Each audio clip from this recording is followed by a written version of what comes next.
I'm Stephen Harris. I'm the chef at the Sportsman in Sea Salter. The first dish is it's at the early part of the tasting menu. In the early part of the tasting menu, you want to hit people with really concentrated flavours. There's no room for anything dull. So what we're looking for is an oyster. What we're going to do is a baked oyster.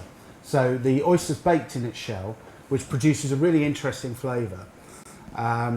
And we're going to serve it very simply, but with different, the accompaniments really are from all the different food groups. So we put a rhubarb granita, which provides the acidity, and the type of acid that's in rhubarb, as you know, it's oxalic acid as opposed to malic or citric.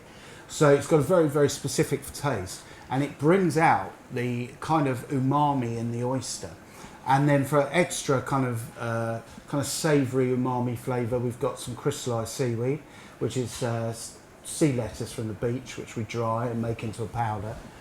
And then the thing that brings it all together is quite interesting, because in classical food, whereas we maybe would have used a velouté, this has just got cream. So when we serve this, it will be a small bowl, tiny blob of cream, which, as I say, brings the whole dish together.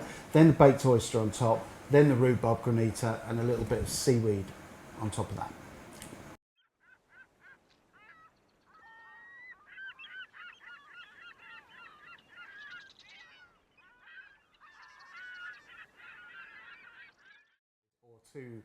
This is a really simple 100% every time.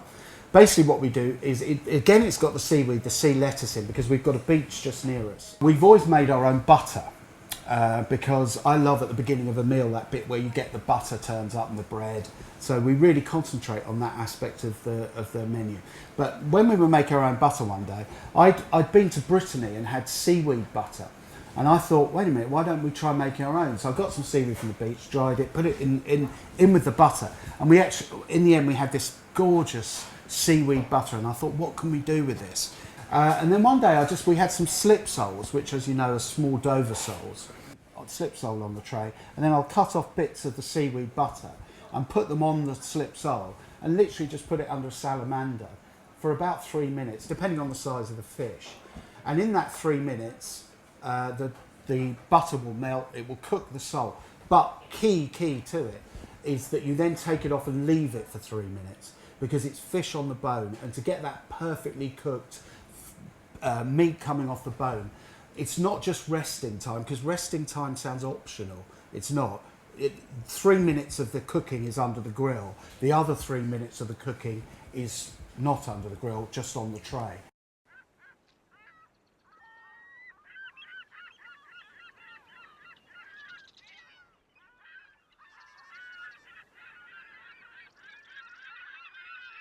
So you've got a pear puree, on top of that cream cheese ice cream, and then we put gingerbread crumbs. So we literally take Jamaica ginger cake, because we want essence of ginger cake, and we just dry them and make them into a kind of a crumb, along with meringue and a tiny bit of cream. And that gives a kind of a slow burning aspect to the dish, because you eat it and you get the pear, and then you get the sweetness of the pear, and then the savouriness of the cream cheese, and then just coming into the background, almost like a noise which gets louder, is the ginger taste.